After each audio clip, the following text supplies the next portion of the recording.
Mesdames, Messieurs, bonjour. Je vais commencer par dire, question du jour, il a fait quelle nuit chez vous? Je veux bien ouvrir le standard pour en avoir une idée, mais d'ici, j'entends déjà certains crier une nuit d'enfer. Calmez-vous les gars. Je ne suis pas le service clientèle de la Société béninoise d'énergie électrique. Je ne suis pas responsable de la nuit que vous avez passée. C'est vrai que cette société non plus n'est pas responsable de la chaleur qu'il fait, mais manquer de l'énergie pour faire fonctionner ventilos et brasseurs, Salvateur, il y a de quoi lui en vouloir. Mais en attendant ces explications qui ne changeront rien de la nuit infernale que la plupart auront passée, il va falloir, mesdames, messieurs, se remettre du bon pied, je dirais, au visage qui somnole déjà ce matin, que somnoler au boulot parce qu'on n'aurait pas dormi la nuit, ce ne sera pas une excuse. Ils m'ont contaminé. Passons au clip du jour, Yes, en featuring avec Axel Berry.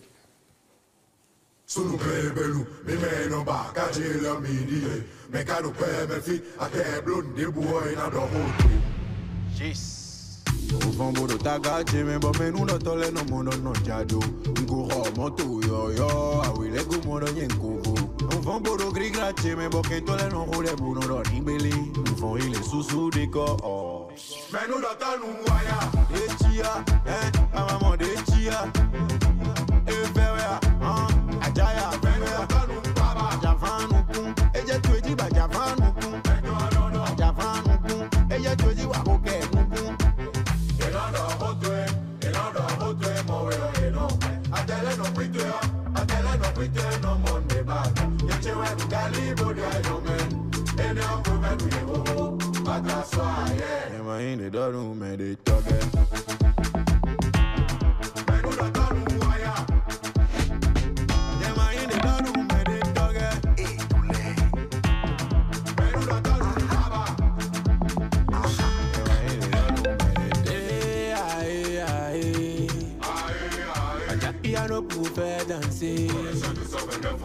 Il faut que parler sur ma voix si faire ça, ma vie je ne fais qu'accélérer. C'est Dieu qui fait mon pas là, moi j'ai pas votre j'ai que des victoires à célébrer.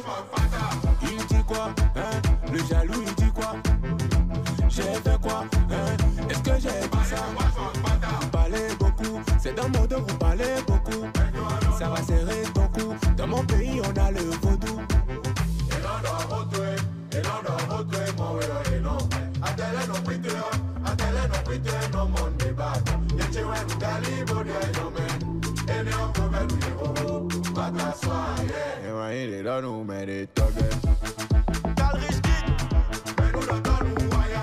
PDG Elophone Jonah Kako Akel Boro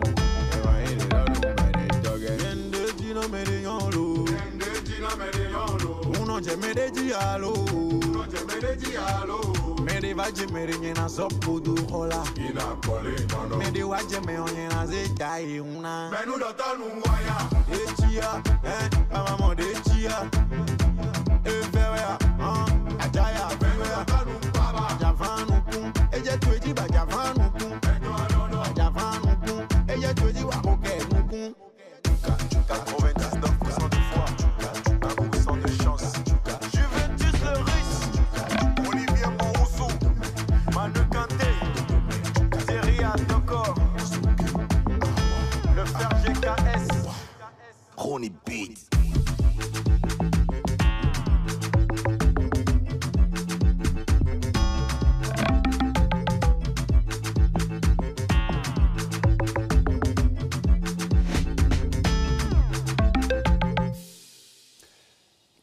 En featuring avec Axel Merrill sur du Nwaya. Le titre, c'est du Adja Piano. Ça va faire secouer un peu le temps pour ceux qui somnolent, à qui je faisais allusion déjà, de pouvoir se réveiller de cette longue et lourde nuit d'enfer. Comme je le disais, c'est une nouvelle journée qui s'offre à nous, mesdames, messieurs.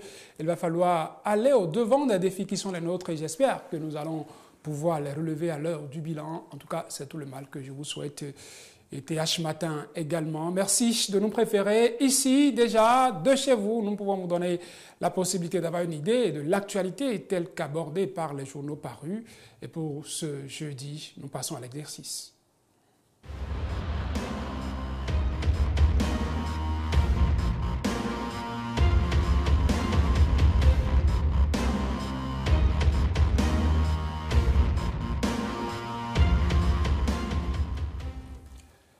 Les députés de la 9e législature se retrouvent en plénière ce jeudi. Leur exercice, une de leurs missions, c'est le contrôle parlementaire de l'action gouvernementale.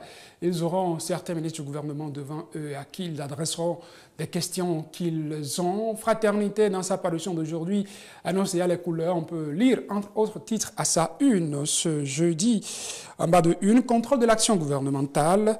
Des ministres attendus au Parlement ce jeudi. Information que donne à lire aussi du Coin Info, toujours presque en bas de une, je dirais, on pourra lire.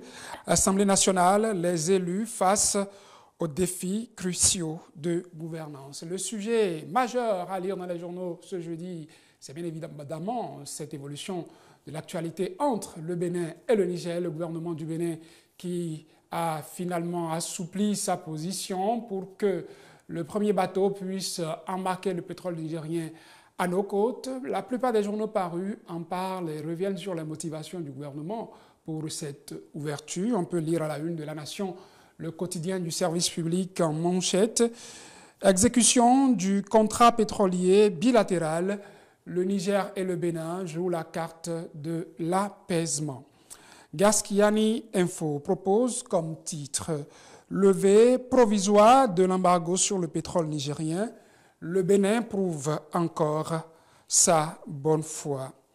Et au journal Le Matinal, d'aller dans le même sens, levée provisoire du blocage de l'embarquement du pétrole nigérien, Niamey se plie aux exigences de Cotonou. Une délégation de cadres du Niger attendue au Bénin, les appels à l'apaisement se multiplient. Du Coin Info, levée de l'embargo sur le pétrole nigérien, la preuve que le Bénin n'est pas l'ennemi qu'imagine Tiani. Et nous passons à Dynamisme Info qui ne manque pas de titrer sur cette actualité, levée provisoire de l'embargo sur le pétrole nigérien. Talon privilégie l'intérêt du Bénin et fout la honte aux artisans du feu, titre Dynamisme Info. Après Dynamisme Info, nous poursuivons cette une des journaux à la une de Fraternité. Nous revenons pour parler de cette autre actualité. On a appris qu'au niveau du ministère de la Justice, des personnes qui seraient handicapées à la délivrance des casiers judiciaires, un réseau a été démantelé. Un communiqué du ministère de la Justice vient rassurer l'opinion publique et Fraternité en parle ce jeudi. On pourra lire mise en circulation, pas mise en circulation du pont de Kwaou. C'est vrai que c'est un autre titre à lire. Les usagers soulagés par la fluidité du trafic, titre Fraternité à propos. Donc, je parlais de ce réseau de casiers judiciaires qui a été démantelé pour fluidifier le trafic. Fraternité, oui, avait déjà parlé de cette autorisation provisoire de l'embargo du pétrole nigérien à ses mains et disait que Patrice Talon démontre sa bonne foi pour un retour à la normale. C'est le Bénin réaffirme sa souveraineté, mais s'ouvre au dialogue, titre ce journal à propos de cette actualité. Et pour moi, qui est déjà anticipé sur le casier judiciaire, on va plutôt continuer avec l'actualité levée d'embargo pour la une de Le Potentiel de ce jeudi, qui nous dit « Out de l'embargo sur l'embarquement du pétrole nigérien par le Bénin ». Toutes les motivations de la levée des sanctions par Talon, le ministre de l'Énergie et des Mines, Samonsé Edouard Dambi, a tout expliqué hier à la presse. Et voilà, nous revenons à la une de Le Matinal pour parler cette fois-ci de casier judiciaire. Retard dans la délivrance de casier judiciaire, un réseau de rançonnement démantelé, lit-on entre autres à la une de Le Matinal. Journal Oro pour finir. Et à propos de quoi? Retard dans la délivrance de casier judiciaire, un système de rançonnement des demandeurs a été démantelé, nous propose Journal Oro. Et ça va être le dernier titre que je vous propose pour ces une des journaux. Elle a plus d'un titre à vous proposer. Elle, c'est bien évidemment Stéphanie Ndekwe-Mandora qui ici se fait porte-voix de la rédaction de Téléhémicycle. Bonjour Stéphanie de Commandora. Bonjour Saturnin, bonjour à tous. Pas de rouge aujourd'hui, mais du bleu. Oui. Nous sommes dans un décor floral avec vous. Tout à fait, Saturné. J'aime bien ce décor que vous nous proposez en début de journée. Merci beaucoup. Ça fleurit, le plateau, ça fleurit la journée. J'espère qu'il y aura beaucoup d'oiseaux qui viendront butiner à ces fleurs. Oui. En attendant, chers téléspectateurs, nous allons butiner au jardin de Stéphanie de Komandora. C'est pour goûter à la saveur des informations, de l'actualité parlementaire surtout, vue par la rédaction de Télé Hémicycle.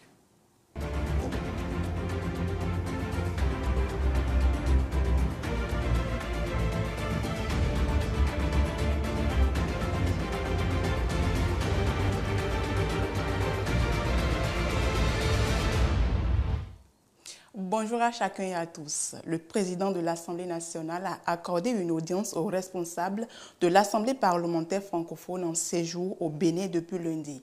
Il séjourne à Cotonou dans le cadre d'une formation initiée par l'APF au profit des agents parlementaires ivoiriens, sénégalais et béninois. Sékou Touré, le représentant du secrétaire général, a fait les points des échanges de la délégation avec le président de l'Assemblée nationale à l'issue de l'audience. Suivez. Nous sommes là au Bénin dans le cadre d'une formation des fonctionnaires parlementaires de la région du Bénin, de la Côte d'Ivoire et du Sénégal, dans le souci de pouvoir renforcer les capacités des agents en logistique et en compte-rendu des débats parlementaires. Au regard de ce que nous discutons avec les fonctionnaires, nous avons trouvé bon de ne pas arriver au Bénin sans chercher au moins à avoir l'occasion d'échanger avec la haute autorité politique parlementaire pour pouvoir lui marquer notre admiration pour avoir demandé cette formation et montrer combien de fois les agents ont accueilli avec beaucoup d'enthousiasme la formation et participent beaucoup et aux différents travaux avec les échanges de leurs collègues qui sont venus des autres pays. Les discussions ont été vraiment très satisfaisantes pour nous parce que le président s'est montré assez disponible pour nous et il a dit que les portes de l'Assemblée nationale nous étaient ouvertes et qu'à tout moment nous nous sentions chez nous au Bénin et de venir quand nous voulons, comme nous voulons pour pouvoir toujours participer aux travaux ici. Loin de l'hémicycle où ils se réunissent habituellement, les députés sont allés à Glodjigbe où se situe la zone industrielle. Un grand projet dont la mise en œuvre est effective depuis 2 ans déjà. Les élus du peuple sont allés donc visiter pour voir le niveau d'avancement des travaux du dit projet. C'était hier. Océane Amoussou et Ben Kevin Achawe pour le reportage.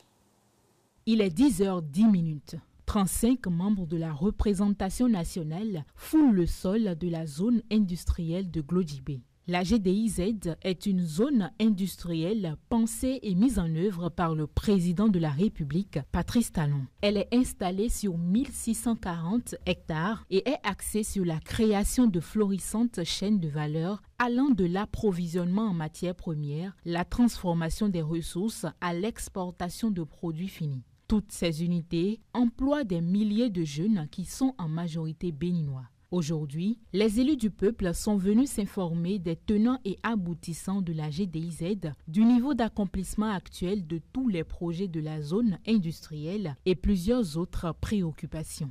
Cette loi qui a permis le développement de cette zone a été votée par les députés à l'Assemblée nationale. Donc il convient que ces députés viennent voir l'état d'avancement des travaux et de mise en œuvre du projet.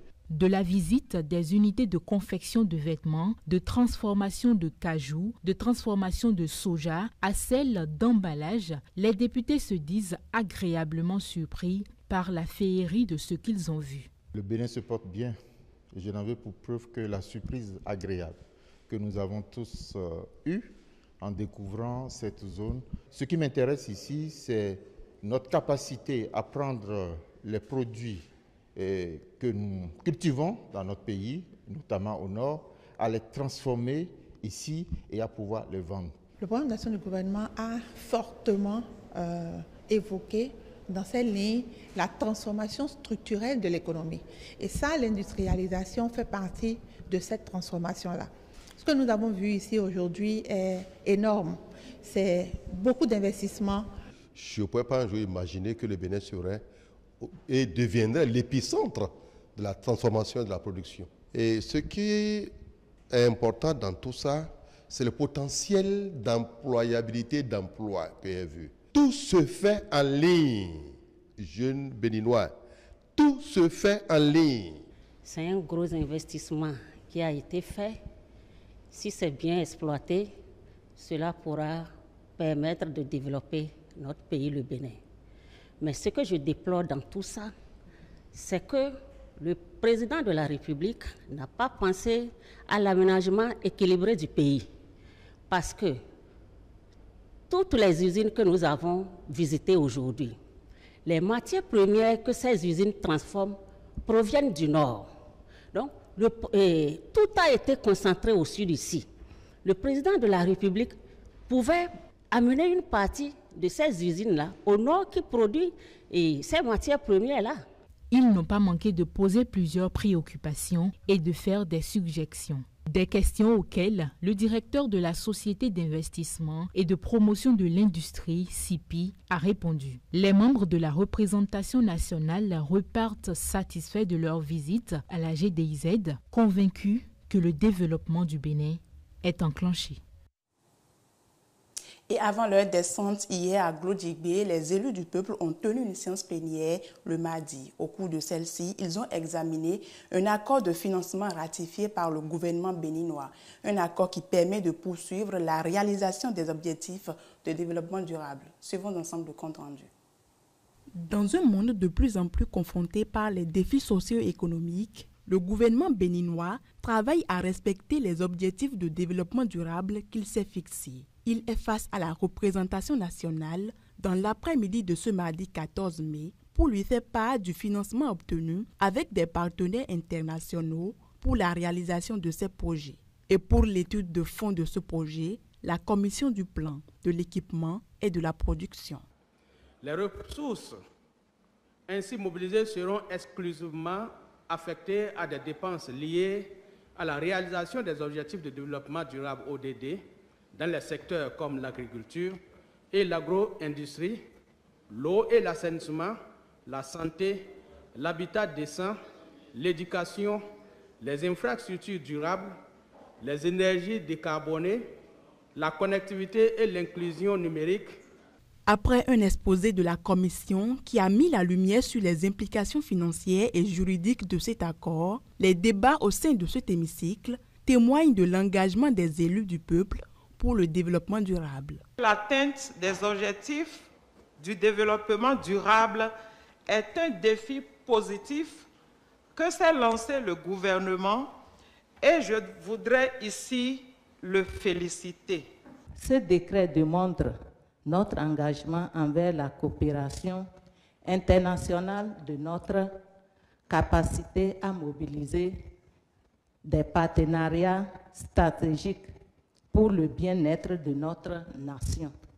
Notre examen reçoit l'accord favorable. Vu l'effort du gouvernement de notre pays pour maintenir notre situation financière à une attractivité bien appréciée. La dette publique, en 2016, était de 2100 environ, 1000 milliards. Et aujourd'hui, nous sommes autour de 6500.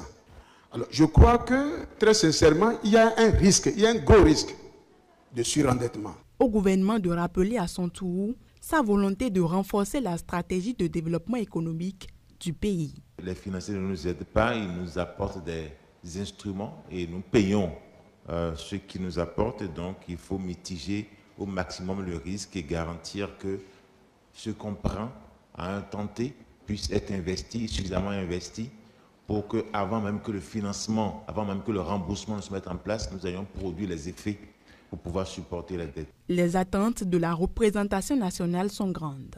Elle espère que cet accord va ouvrir la voie à une nouvelle ère de développement durable et d'inclusion sociale au Bénin. Et ce sera tout pour cette session d'information sur TH Matin. Bonne journée à chacun et à tous. Je réponds à la place des téléspectateurs. Merci Stéphanie de Commando. Vous savez danser du Adja Piano? Non. Ça vous dirait d'apprendre à danser? Peut-être à la fin de l'émission. Elle a bien fait de préciser parce qu'elle sait qu'il est de mes habitudes de chercher à coller. Mais les chroniqueurs qui passent par ici en leur faisant exécuter quelques pas de danse. Ce ne sera pas le cas parce que moi-même, je ne sais pas danser du Adja piano. Ah, mais ça me surprend là. On a quelqu'un à la rédaction de télévision et musique qui pourrait nous aider. Vous savez? Non. Quand on parle d'Adja piano, vous ne savez pas à qui je ferai allusion? Non. Je fais allusion à Gilles Christie. J'espère qu'il n'est pas un pied gauche lui-même. J'espère qu'il ferait honneur au pays Adja. Oui. Parce que le Adja piano, c'est du gogoron, avec un peu plus modernisé, je dirais, des instruments modernes, chose que les artistes de la nouvelle génération essaient de vouloir exporter. Et j'espère qu'il va, Gilles Christie, faire honneur au pays Adja. Autrement, le week-end prochain, on profiterait pour l'amener là-bas et le faire chicoter par les anciens de son village, à Diakoulé-Camin, je pense. Ah bon? Pour qu'ils s'assurent désormais que leur enfant... Bon, il aura le temps de s'entraîner même s'il ne savait pas danser. Ça. Non, on veut des professionnels, on ne veut plus des gens qui s'entraînent. Je ne vais pas être à l'école de quelqu'un qui s'entraîne pour une danse. Moi-même, je devrais m'entraîner avec lui et maîtriser la danse. Ok. 13h30, prochain rendez-vous de la rédaction de Télémusique. Bien sûr, ça tient bien. Avec Innocentia Minerva Ladagui. Oui. Merci, donc Stéphane de Commandora. Je vous raccompagne quand même, M. Diaya Piano, dans les coulisses. On commencera déjà par s'entraîner, vous et moi, avant que Gilles Christie ne vienne en maître chorégraphe, j'espère, pas pied gauche.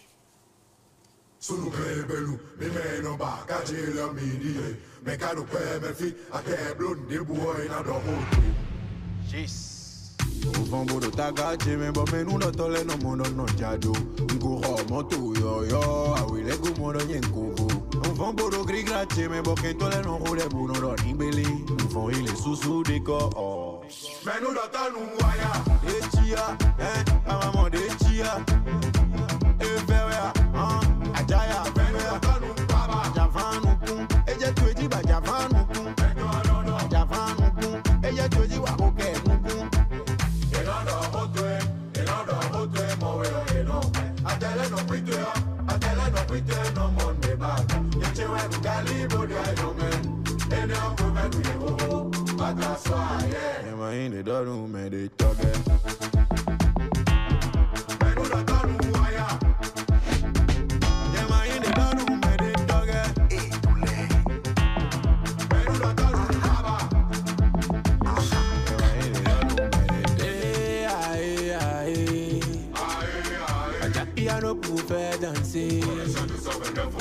Il faut que parler sur ma voix si faire c'est ma vie, je ne fais qu'accélérer. C'est Dieu qui fait mon pas là, moi j'ai pas votre temps, j'ai que des victoires à célébrer.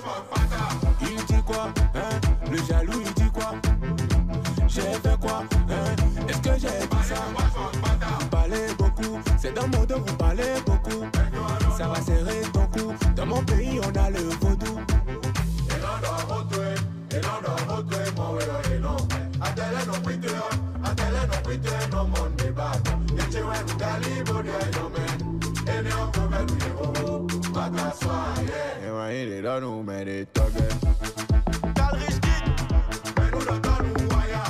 PDG Elophone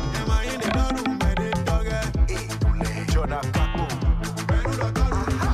Akel Boro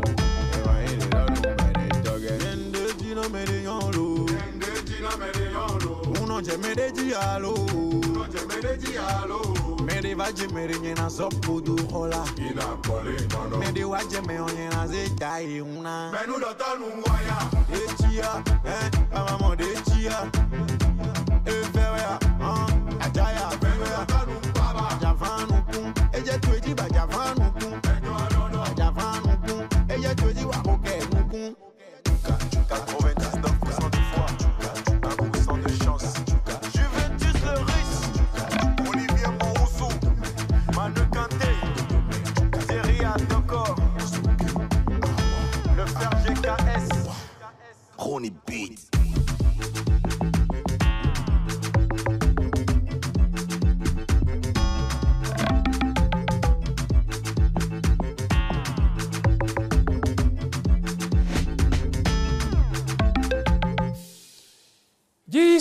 Axel Merrill, deux jeunes artistes du Bénin qui se mettent ensemble pour promouvoir le Adja Piano, même si ça chante du Nouaya, du punchline pour ceux qui d'une certaine manière, essaient de critiquer ce qui se passe autour d'eux pas pour faire avancer, mais pour juste jeter de l'opprobre sur le prochain, parce qu'il a commencé par réaliser certaines choses. On trouve déjà que bon, c'est fini pour lui, il faut lui mettre les bâtons dans les jambes.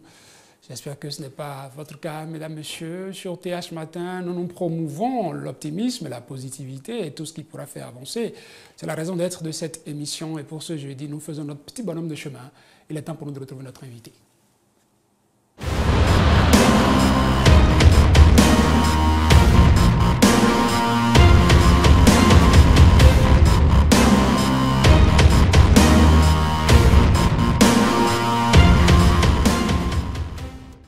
Encore quelques jours et les candidats aux différents examens de fin d'année seront en salle.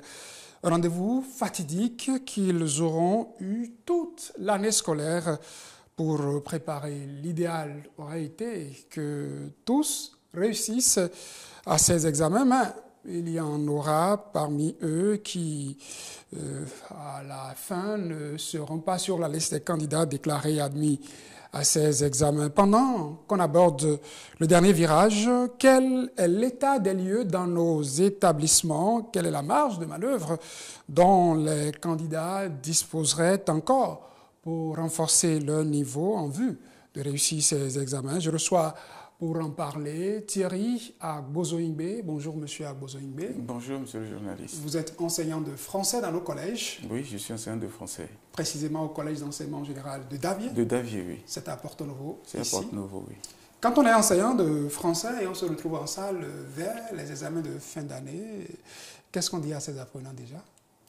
Bon, on les motive, on les met en condition psychologique pour affronter les épreuves et pour réussir. C'est ça. Je vais d'ailleurs vous demander, est-ce qu'il y a des chances encore pour un apprenant qui aura été, excusez du peu le thème, nul pendant toute l'année jusqu'ici, de rattraper encore quelque chose et espérer réussir l'examen qui l'attend en fin d'année? Bien sûr, monsieur le journaliste, nous sommes à l'aide des euphémismes un peu, et le mot nul pour nos autres enseignants sonne un peu trop fort. Et nous dirions donc que ce sont des gens, des candidats qui ont montré jusque-là des faiblesses. Et cela dit, ils ont encore suffisamment de chances de s'en sortir parce que tout est mis en œuvre pour finir les programmes. Déjà depuis mars, avril, les programmes sont terminés. Et par ces temps-ci, nous faisons tout pour les outiller dans des exercices types. Et c'est ce qu'on appelle d'ailleurs les bachotages, les révisions, les TD et tout, pour qu'ils s'en sortent au mieux. Donc il y a bien de chances pour ceux-là de s'en sortir. Vous auriez fait ce que vous allez pouvoir à l'école, mais il va falloir que cet apprenant, non seulement à l'école, mais également à la maison, puisse se mettre davantage à la tâche. Avec le temps qu'il lui reste, par quoi doit commencer ce type d'apprenant pour relever son niveau? Oh, bon, la maison, c'est vrai, mais bon, nous, fondamentalement, nous mettons l'accent sur l'essentiel en classe, l'essentiel à l'école. C'est vrai que les parents doivent nous accompagner suffisamment, mais nous, par quoi ils vont commencer, nous faisons tout pour les motiver. Nous commençons d'abord par la motivation, par leur dire qu'ils ont travaillé jusque-là. Et l'objectif qu'ils ont poursuivi jusque-là, c'est de réussir.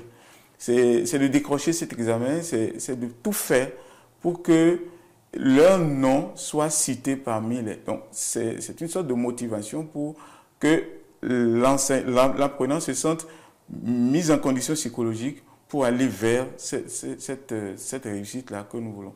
Commencer par, donc, après la motivation, il faut que l'apprenant fasse le point des matières dans lesquelles il se sent moins fort, celles dans lesquelles il est plus apte, et pourquoi il est moins fort. Est-ce que c'est dû à des conditions environnementales, familiales, psychologiques et tout? Donc les parents doivent l'aider un peu à faire ce point.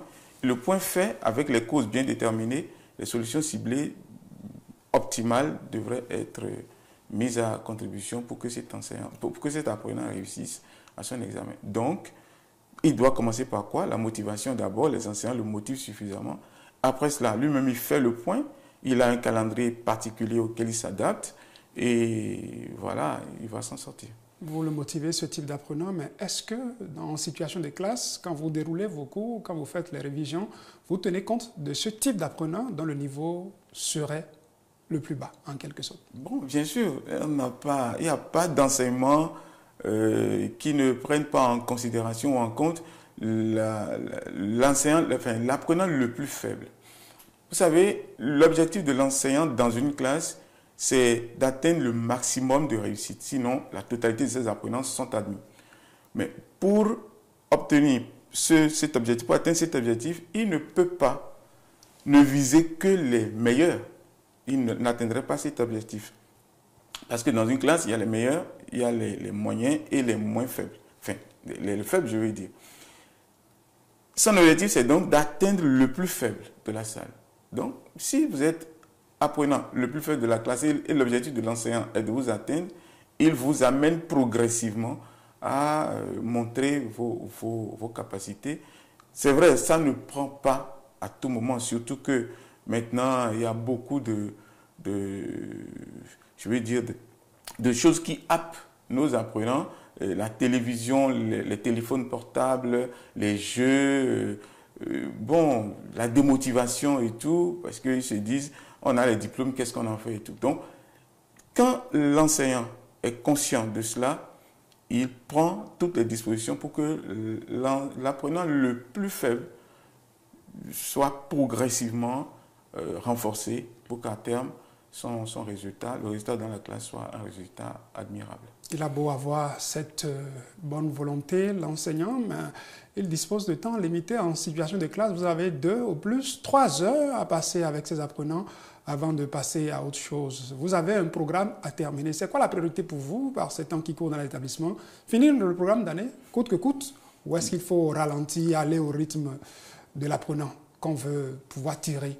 L'idéal serait d'aller vraiment au rythme de l'apprenant le plus faible. Parce que l'objectif, c'est lui. Ce n'est pas le programme, finir le programme. L'objectif, ce n'est pas ça. Mais heureusement, les programmes tels que élaborés par le collège des inspecteurs réunis à la direction de l'inspection pédagogique, le programme est élaboré de telle sorte qu'en mars déjà, tout est fini. Nous aurions atteint 100% en mars. Donc, surtout qu'il n'y a plus de mouvements de grève dans nos établissements. Justement. Et c'est une très bonne chose et on souhaite que des couloirs de règlement de nos difficultés soient toujours maintenus et que nous soyons loin des débrayages. Alors, le programme est déjà achevé. Courir derrière le programme, c'est déjà le premier trimestre. Premier trimestre, deuxième trimestre, c'est terminé. Le troisième trimestre, surtout, est consacré au renforcement des capacités des apprenants. Et après cela, on leur présente des exercices types, en français notamment, comment réussir le grand 1. On leur dit souvent tout, mais ils ont toujours des difficultés à réussir cette partie-là parce qu'ils ont des difficultés en français. Dans la compréhension même des textes. Bon, on les amène pas à pas à résoudre leurs difficultés et par ces exercices types. Et il n'y a pas de raison que l'enseignant aujourd'hui court encore derrière la fin du programme. Je veux terminer le programme. Non, il n'y a plus de raison aujourd'hui. Si lui-même, il entre en avril et se dit qu'il n'a pas terminé le programme, c'est qu'il est en retard et il met les congés à contribution pour tout finir. C'est-à-dire que les contenus des fiches pédagogiques sont vidés en quelque sorte. Et est-ce que cette fois-ci, quand on va verser les examens, vous avez commencé à parler de ce que j'appellerais un accompagnement psychologique vis-à-vis de ces apprenants? Est-ce qu'on accorde de plus en plus de temps à ça qu'au contenu des fiches? Oui, je viens de vous le dire. Il n'y a pas... Le meilleur enseignement, c'est celui qui travaille sur la matière vivante. Les apprenants ont leurs difficultés, ont leurs humeurs et tout. Nous faisons tout en ces temps-ci pour que l'apprenant se sente pris en compte par l'enseignement que donne l'enseignant en classe. Donc, quel que soit le niveau que présente l'apprenant depuis le début de l'année, il peut, avec tout ce qui est mis en place, les bachotages, les révisions et tout, il peut s'en sortir. Je ne sais pas si j'ai répondu à votre question. Et en matière de planification, qu'est-ce que vous recommanderez à ces apprenants qui vous suivent? Comment planifier le temps au-delà de l'école pour que désormais on puisse s'éloigner de ces sources qui nous harpent, comme vous avez commencé par le dire, la télévision, le téléphone portable? Comment l'apprenant qui va vers un examen de fin d'année pourrait se planifier? Là, il va devoir, l'apprenant en question, il va devoir laisser par lui-même les sources là, qui le déconcentrent. Le téléphone, la télévision, les amis, les groupes de divertissement et tout, il va devoir les laisser, pas par lui-même exclusivement, par les conseils des parents, par les conseils de ses enseignants. Et commencer à élaborer un planning, un emploi du temps particulier. Cet emploi du temps va prendre en considération les matières dans lesquelles il a moins de chances de réussir. Et les matins. Son emploi du temps, c'est peut-être ça commence à 6 heures, et une matière de 6 heures à 9 heures, et en 3 heures de temps, il aurait déjà fait un exercice de mathématiques. Après, il prend une pause, il suit encore son emploi du temps, c'est-à-dire de 10 heures à 13 heures, c'est français, et etc. Et cet emploi du temps est rigoureusement respecté et les parents sont invités à les aider à affronter cette dernière étape de la préparation de l'examen. Par ailleurs, il faut qu'ils mangent équilibré. La plupart de nos apprenants ne savent pas que ce que nous consommons altère notre santé. Donc, manger équilibré, boire assez d'eau et surtout avoir un emploi du temps, dans son emploi du temps, prévoir le sommeil. Parce que le temps de sommeil, s'il est élevé, il renforce la concentration. Il renforce la concentration, il renforce également on appelle l'attention et la réflexion. Lorsque l'apprenant ne dort que peu de temps, parce qu'il se dit, je prépare mon examen, je dois beaucoup réviser, je dois veiller tard, lui-même, à l'approche de l'examen, il est complètement vidé. Et l'objectif visé par tout le monde, parents, enseignants et tous ceux qui l'ont aidé à préparer, l'objectif n'est plus atteint. C'est pour cela que l'emploi du temps doit forcément inclure le sommeil, le temps de sommeil que les parents doivent les aider à respecter. Il y a certains apprenants qui estiment que, bon, nous avons déjà peut-être fini le programme, je vais à des examens de fin d'année, ma présence à l'école ne serait peut-être plus trop indispensable. Il y a certains qui préfèrent rester à la maison, ne plus venir au cours. Est-ce que c'est la bonne attitude, c'est un bon comportement? S'ils ont été des apprenants faibles jusqu'à la fin de l'année, c'est pour cause. Et ils ont certainement laissé tomber les moments d'apprentissage. Alors, ce n'est plus pour eux le temps de rester à la maison. Dire que seul, alors que vous êtes faible, nous sommes partis des apprenants faibles. Si vous êtes faible, vous ne pouvez plus rester à la maison et dire que vous préparez votre examen. Dans ces conditions-là, vous préparez certainement autre chose que la réussite. Parce que il n'y a que l'école, les camarades, les enseignants, les programmes à suivre, les heures de travail, la reprise des exercices à la maison, le retour à l'école pour vérifier si vous avez bien compris, si vous avez bien traité tel ou tel exercice, par l'accompagnement de vos camarades, par la sollicitation des enseignants. Il n'y a que tout ceci pour vous aider, à moins que vos parents aient suffisamment d'argent pour vous prendre tous les enseignants à la maison pour renforcer votre niveau. À moins qu'ils aient de tels moyens, vous pouvez rester à la maison. Mais s'ils n'ont pas de tels moyens, je souhaite que de tels apprenants suffisamment faibles se retrouvent à l'école pour bénéficier de l'encadrement, de l'accompagnement mis en place par les autorités de nos écoles. Il y en a qui paniquent. Pour eux, c'est le moment de courir après les travaux dirigés. Vous avez parlé de bachotage, ça c'est ce qui est organisé dans tous les établissements, presque. Mais il y a d'autres qui, en plus de ces séances de bachotage, quand ils quittent les écoles courent après, là où s'organisent les séances de travaux dirigés. Est-ce que c'est le moment? Est-ce qu'il faut paniquer? Est-ce qu'il faut dire que forcément, il faut aller à ces endroits-là pour être sûr qu'on s'offre des chances de réussir? Effectivement, monsieur le journaliste, si les apprenants courent vers ces endroits-là où on renforce leur capacité, c'est parce qu'ils ont un peu peur, c'est vrai. Et aujourd'hui, il ne sert plus à rien d'avoir quand on prend le cas du baccalauréat, d'avoir le baccalauréat avec mention passable.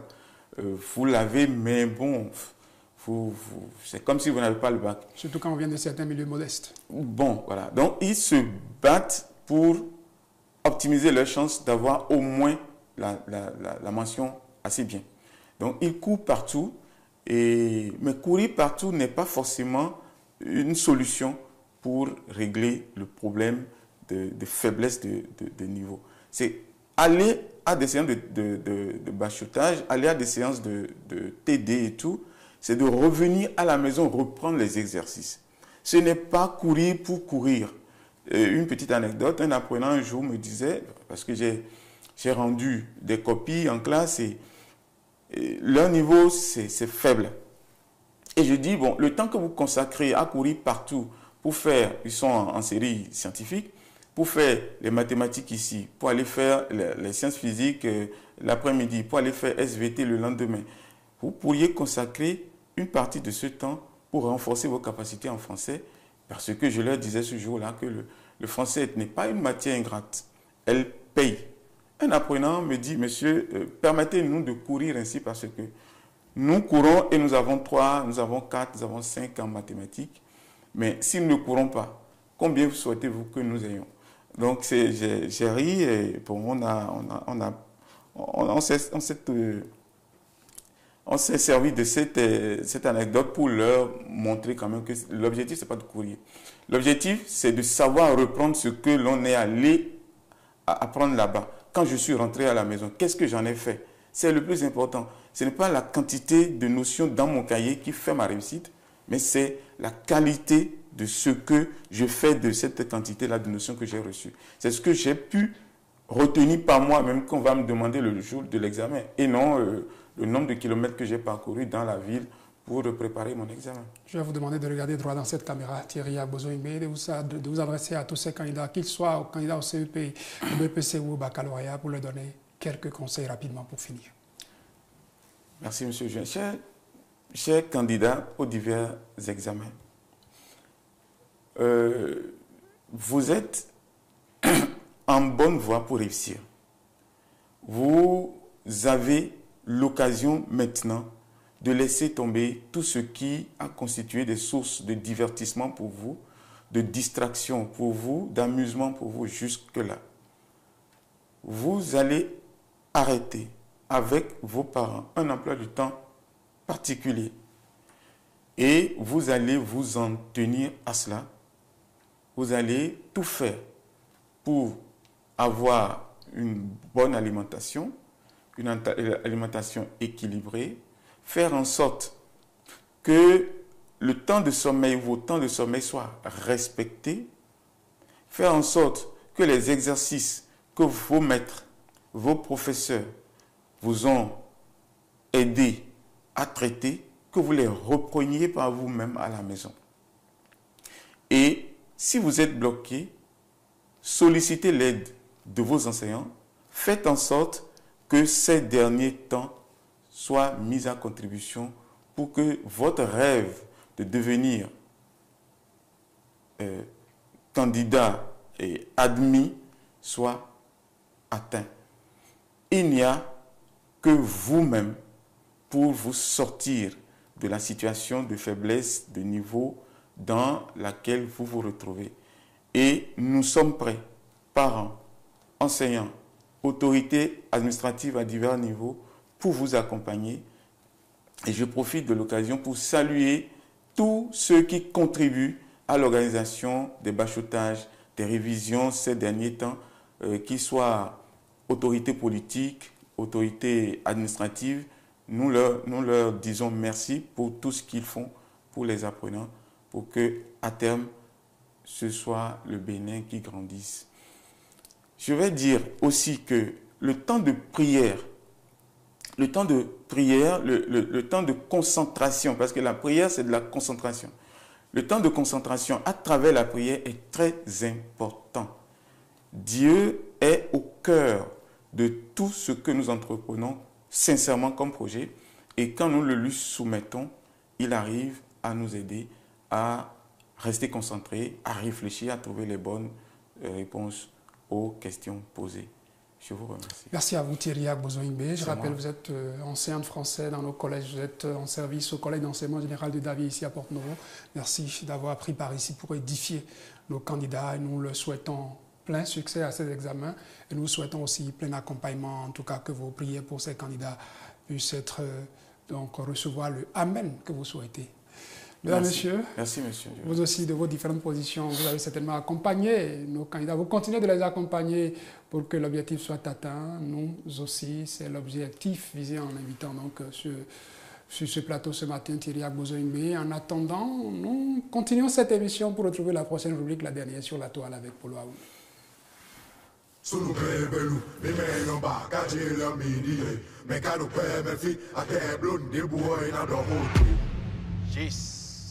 Ufambudo tagache membo menuno tole no mono no jado Nguro moto yo yo awile gumono nyenkubu Ufambudo grigrache membo ke tole no hule buno no nimbeli Ufon ile susu diko oh Menudo tanu waya Echia amamo de chia Efewea ajaya menudo tanu baba Javanu kun eje tueji ba javanu kun Javanu kun eje tueji wa koke kun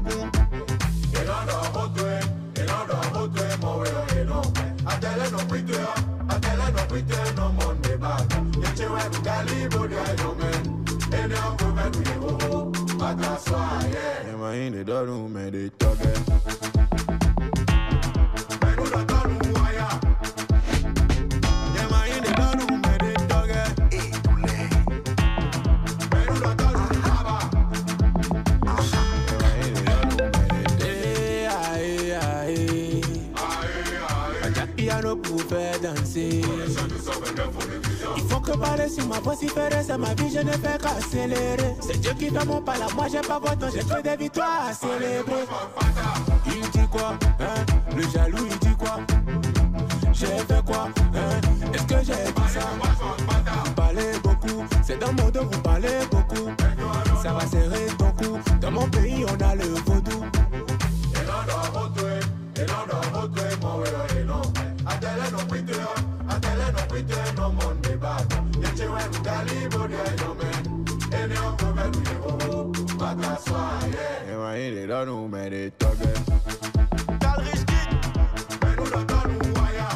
PDG Elophone,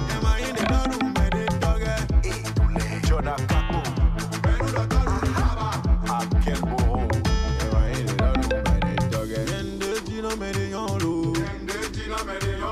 uno jeme de dialo, Mede vaje mere nyena zopu du hola. Mede waje me onyena zeta una. Menudo tanu waya. Echia, amamo de chia.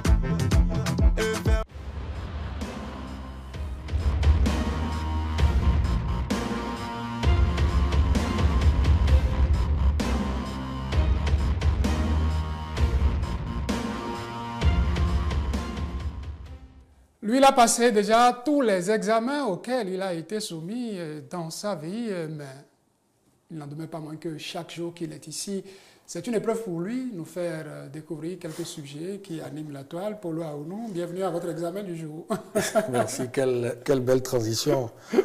J'avoue que vous avez les mots justes pour faire votre job, ça, je vous le dis. Bravo. Vous avez toujours réussi les épreuves hein, de sur la toile. Et ce matin encore, vous êtes allé nous chercher 3 épreuves, 3 sujets. Ah oui. D'actualité. L'actualité, oui. Le premier, c'est déjà un début de dégel hein, qu'on constate dans ce qu'on peut appeler déjà la crise entre le Bénin et le Niger. Après avoir suivi, hein, j'allais dire, ce point de presse animé par le ministre Adambi et puis la délégation chinoise hier, on constate clairement que le Bénin a répondu favorablement à une demande des autorités nigériennes et par l'entremise de la douane, de leur douane. Ce que le Bénin demandait depuis le début, qu'il faut un cadre de discussion légale puisqu'il s'agit d'un contrat légal. Et je pense que dans les jours à venir, il y aura une délégation nigérienne au sol béninois. C'est déjà un début et nous souhaitons une suite favorable à cette crise qui a tant perduré et qui, reconnaissons-le, du côté béninois et du côté nigérien, les gens en perdent beaucoup, surtout les opérateurs économiques, même les populations. On ira tout droit sur la page de 229 degrés qui met « Médiation chinoise dans la gestion du pipeline Bénin-Niger », point de presse du ministre de l'Énergie, de l'Eau et des Mines Samou Seibou à Dambi. Le Bénin entend jouer sa partition dans tous les accords signés dans le cadre de ce projet. La douane nigérienne ayant adressé une lettre à la douane béninoise pour la participation d'une délégation de cadres nigériens ensemble avec les cadres béninois aux opérations de chargement telles que prévues par les accords.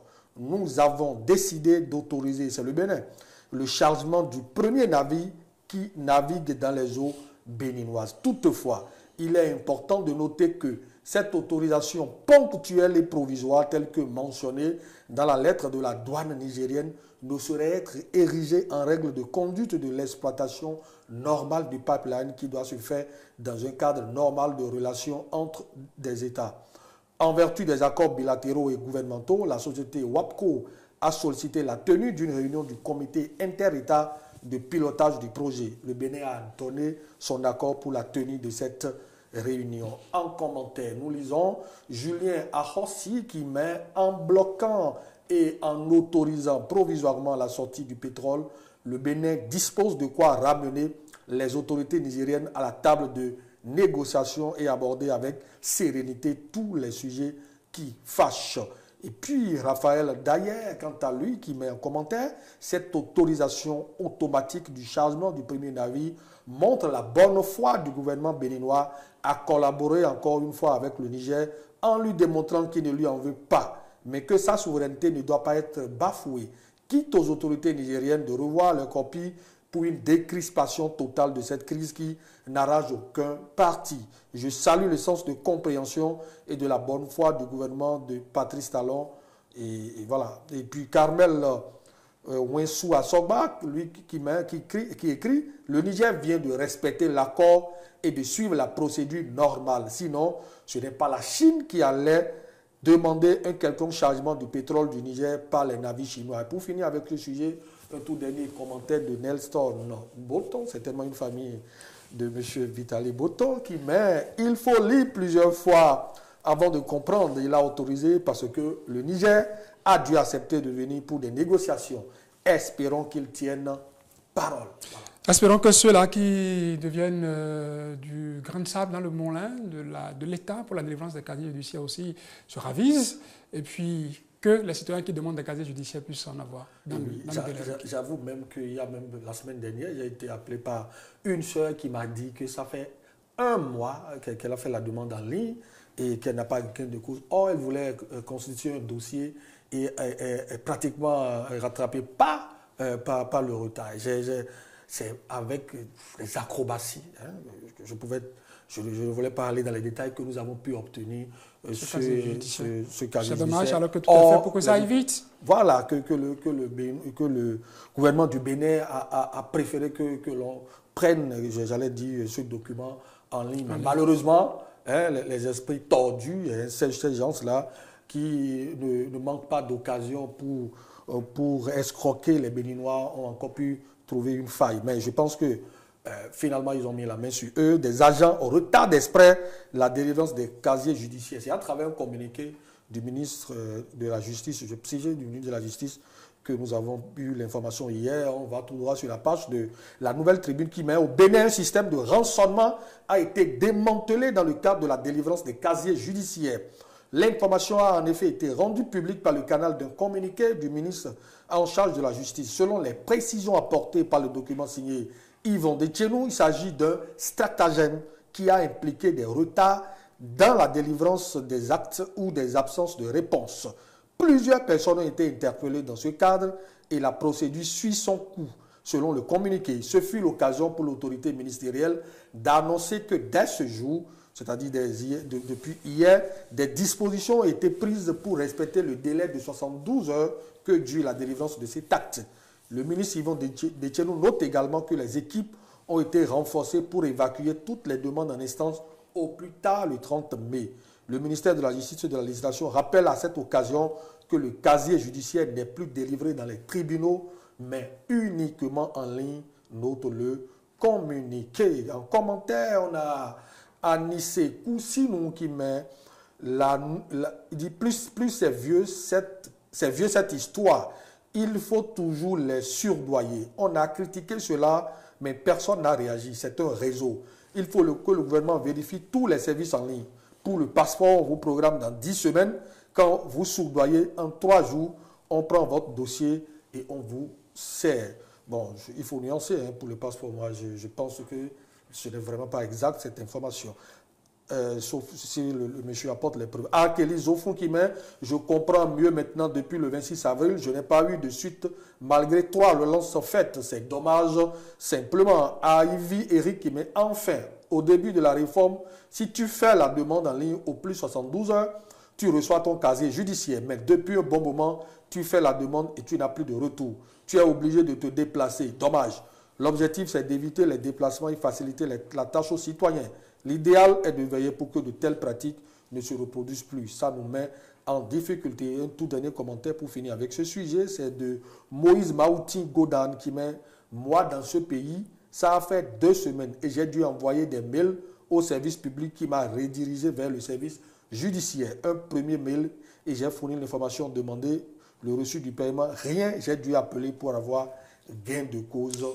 Après. Vivement que ça cesse, comme on va également souhaiter que les guépardos qui sont en expédition du côté de la Chine puissent comprendre le message de l'entraîneur. Oui, l'entraîneur est dans son rôle, mais vous savez, moi je ne cesserai de le dire, le football de haut niveau a des règles. Et si vous passez à côté, n'attendez pas forcément un bon résultat.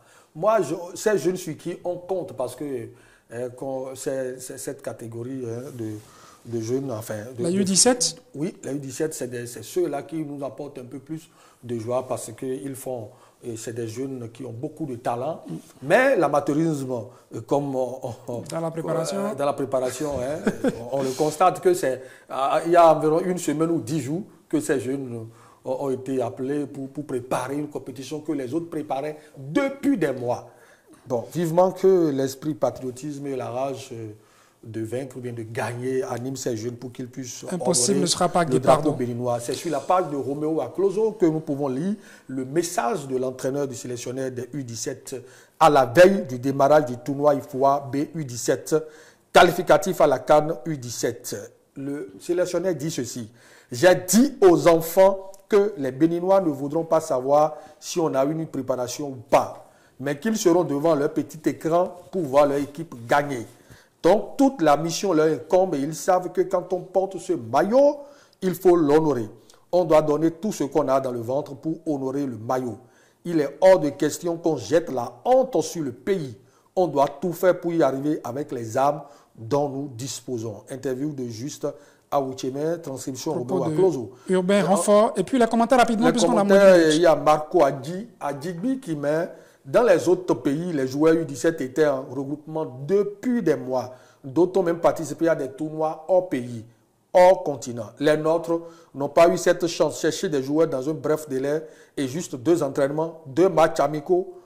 On dit bravo et direction Ghana. Et pour avoir quel résultat, on attend de voir. Faustin Yankadia qui dit c'est ce genre de propos qu'il faut donner à toutes nos équipes de catégorie d'âge, mais plus les aînés. Senio Gomado qui dit ne mets pas de pression, il s'adresse aux sélectionneurs, ne mets pas de pression inutile sur les enfants. Au moment où d'autres se sont réveillés tôt, vous dormiez. Puis Shadrach de le reprendre, Fréjus de le reprendre, il dit il va prendre son argent pour faire le regroupement Kaby. Il faut écrire à la fédération, pas au coach. Et puis Omar, curieux, demande les matchs seront diffusés où? Roméo de lui répondre oui, sur la page de UFOA B. On croise les doigts pour ces guépardos. Bonne chance au Guépard U17 parce qu'il rentre en compétition après-demain, le samedi. Le mardi, puisque le lundi est chômé, nous allons revenir sur le résultat. Sur la toile. Merci Polo Aounou pour cet exercice, cette épreuve réussie encore une fois aujourd'hui. Mesdames, Messieurs, pour nous, c'est aussi une épreuve faire cette émission et la tenir aussi dans le temps. Merci à l'équipe technique qui nous accompagne pour tout ça. Thomas Badé, Kevin Benachawe, ce matin qui a la réalisation avec Ryan Ayorinde. Je n'oublie pas Charlie Tomavo et tous ceux qui sont du côté de la régie qui ont accompagné la réalisation de cette émission. Merci pour votre boulot au quotidien, mesdames, messieurs. Merci de votre attention. On se retrouve demain. Ce sera vendredi pour Polo, c'est-à-dire le week-end qui commence sur le plateau, mais à l'Assemblée nationale où il est en fonction. Sa semaine continue. Passez une excellente journée en compagnie de nos programmes.